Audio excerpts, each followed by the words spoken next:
What's up? How's it going? As an atheist, sometimes I'll see certain religious doctrines or religious teachings that are a little bit ridiculous, to say the least. So I was raised as a Jehovah's Witness, which is this Christian doomsday cult. A lot of the teachings that I held very true to my heart, or things that I believed with my entire life, they're pretty stupid now.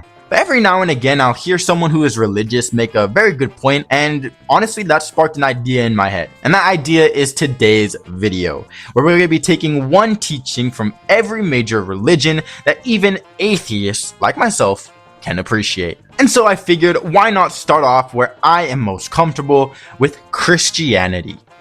Do not judge. I figured it's probably right for me to start at Christianity since I was raised as, partial Christian, I guess. And when you're talking about Christianity, there's only one person who we should go to, and that is my GOAT, Jesus Christ. I just made an entire video about Jesus Christ, so honestly, I can't stop talking about Jesus, bro. So anyways, like I said before, the teaching that I want to be talking about today and focusing on for Christianity is do not judge. Now, there are many popular teachings of Jesus that I could have chosen from. Maybe the most well-known one is what we now call the Golden Rule, which we can actually find in Matthew chapter 7, verse 12. Here it reads, "So whatever you wish that others would do to you, do also to them. For this is the law and the prophets."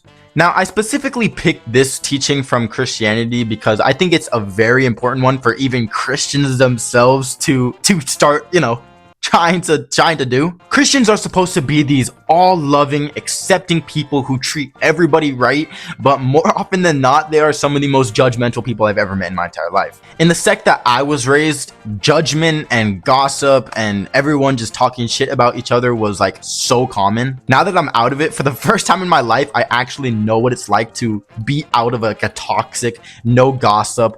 There's no drama in my life anymore. Now, while this could be due to the fact that I have no friends anymore since I've been shunned by all of them, I'd rather not focus on that and instead focus on the positives.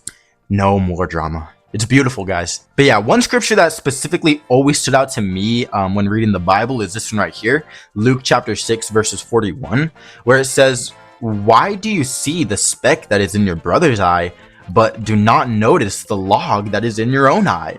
Okay, this is super off topic, but I actually just went to the Jehovah's Witness website to look up their Bible to see what to see the translation that I always read. And I see this on their front page. They're totally not taking advantage of the terrible world that we live in at the moment. Okay, yeah, so the translation that I always read here, it says, "Why then do you look at the straw in your brother's eye, but do not notice the rafter in your own eye?"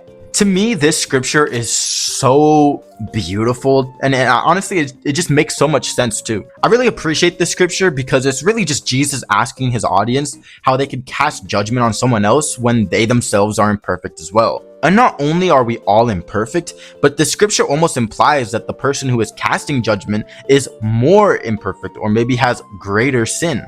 Teachings like this make me actually appreciate the Bible, mostly I guess the New Testament, but also especially Jesus's character in the Bible. He's dropping bar after bar like a prime Kendrick Lamar. But yeah, like I said at the beginning of this section, I truly do believe that if more Christians or people who call themselves Christians actually tried to follow the path that Jesus set for them, Christianity as a whole would have so much of a better reputation. But yeah, like I said, most Christians are honestly pretty judgmental. And so that'll move us on to our second religion, Islam. Charity work. So at this point going forward, the next four religions that I have are going to be ones that I am not too familiar with. I did do a good amount of research for this video, but if anyone has any corrections to make regarding my understanding of these traditions or these teachings, please educate me. I genuinely would really appreciate it. So when it comes to Islam, I really appreciate their emphasis on charity work. Now, it is common for other religions to preach charity work and to encourage their members to donate to those who are poor, to those who are in need. But one thing I've noticed by reading a bit of the Quran is how important charity work is in their worship. Like this one, for example, we have here at chapter 2 and verse 83, where it says, "Worship none but Allah. Be kind to parents, relatives, orphans, and the needy. Speak kindly to people. Establish prayer and pay alms tax. Now, according to Wikipedia, this alms tax or zakat is one of the 5 pillars of Islam. Zakat is the Arabic word for giving to charity or giving to the needy. And if we go back to the Quran, we can see that paying this charity is mentioned right next to prayer and being kind to others, which more often than not are foundational teachings in certain religions. Now, one thing I will mention about this charity work is that it is mentioned to be a religious obligation. Now, some people may look at that and be a little bit upset, as they can claim that it's not real, authentic generosity that is pushing these people to give. But either way, today we're talking about the religion, and the religion itself really does emphasize giving out to the needy, to the poor, giving to charity. So we're going to say that that is a very big win. And the next religion we're going to be talking about, Hinduism. Celebrations. Now, this one I'm going to enjoy talking about a lot more because I don't have to read from a book to see these teachings. Now, whether you want to call these celebrations as a religious teaching or not, it is an integral part of the Hindu community, and honestly, it is just so awesome. Now, growing up, since I was a Jehovah's Witness, I couldn't celebrate any holidays, including my birthday, so big celebrations, especially ones that were revolving around me, always felt a little weird. And so now, looking at these Hindu celebrations, I am just so in awe at how beautiful and how fun and just how cool some of these celebrations look. For example, look at some of these pictures I'm going to be putting on screen in regards to the celebration known as Holi. These are some of the most beautiful cultural celebration photos that I've ever seen in my life. The mixing of all these colors and the dancing and the food and even the fact that they get high as hell is just so awesome to me, bro. If one day I get the privilege to travel to India and be a part of the celebration, I will truly, that might be one of my bucket list items. Another one of the well-known celebrations that they do is called Diwali. And this is one that apparently has even been celebrated here in America. Oh wait, it actually says that in late 2025, California, Pennsylvania, and Connecticut have officially designated Diwali as a state holiday. W. Now, this whole list of teachings from these different religions is a very personal list, and celebrations I think are so important now. Being able to celebrate the day that we were born and just celebrating our family and our friends and in these awesome ways is just so cool to me. So yeah, that's one thing I love about Hinduism is their celebrations. It is truly beautiful. And now the next religion that we have is Buddhism, non-attachment. Now this one is a bit more complicated, so I'm going to try my best to explain it, but it's going to be explained from my point of view, the way that I perceive it. Now, I personally have always struggled with letting go and moving on. Unfortunately, that's just how it has been for me. And especially when it comes to huge life-changing events like leaving a cult, it's been very hard for me to kind of transition into living a normal life. And one of the hardest things for me to do was let go of all the people that I knew my entire life. People who I thought were my friends, people who I thought were my, spiritual fathers, spiritual mothers, all these people who I spent my whole life with, I've had to say goodbye to. All of them at the exact same time, and I haven't heard from really any of them since. And so I really do appreciate this idea of non-attachment, of being able to love something while you have it, but to not let it control you and take so much out of you to the point where when it leaves, you are now left with nothing. And especially when it comes to love, which is something, again, that I've struggled a lot with in my life, it is honestly a very beautiful way to love somebody.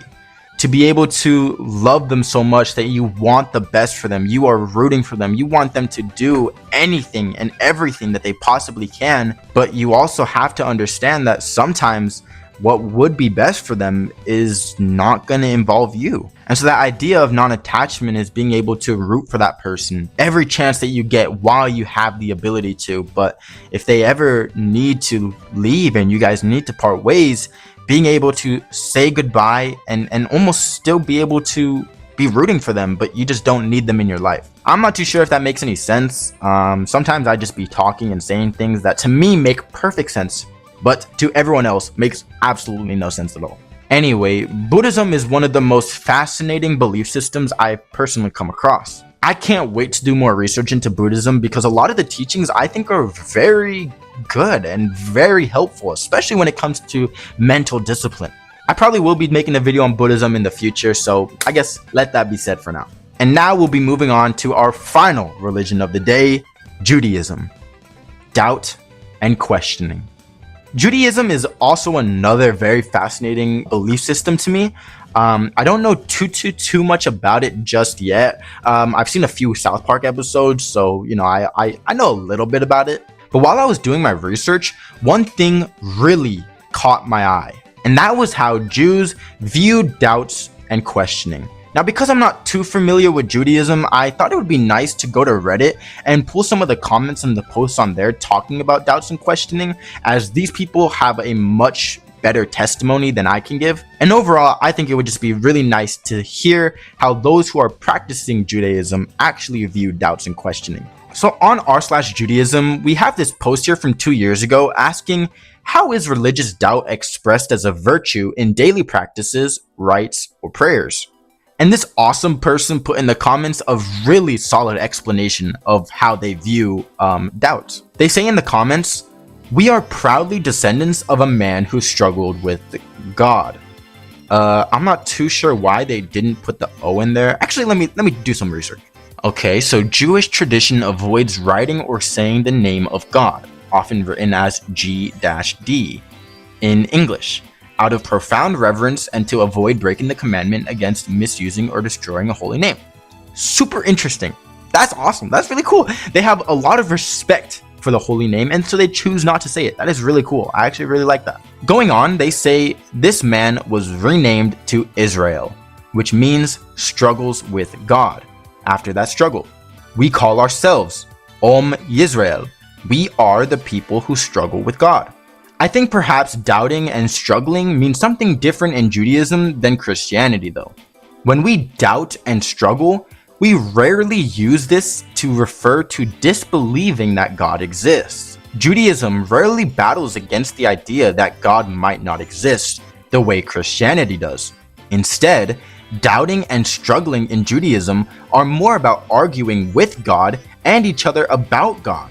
Abraham very famously arguing with God, and much of our scholarship argues with each other. The phrase, some say this and some disagree and say this other thing, appears often. That's actually really cool. I like the idea of having these debates with God. Honestly, in one of my recent videos that I did, the 3 Bible stories video, I mentioned there how Job was standing on his business saying that he wanted to tell and argue with God to his face. And so the fact that that's a common practice here is arguing with God is honestly really cool. Here, someone is almost speaking to me directly and correcting my use of language here. They say, I don't think Judaism is driven by doubt, and I don't think there are ceremonies celebrating or enshrining doubt.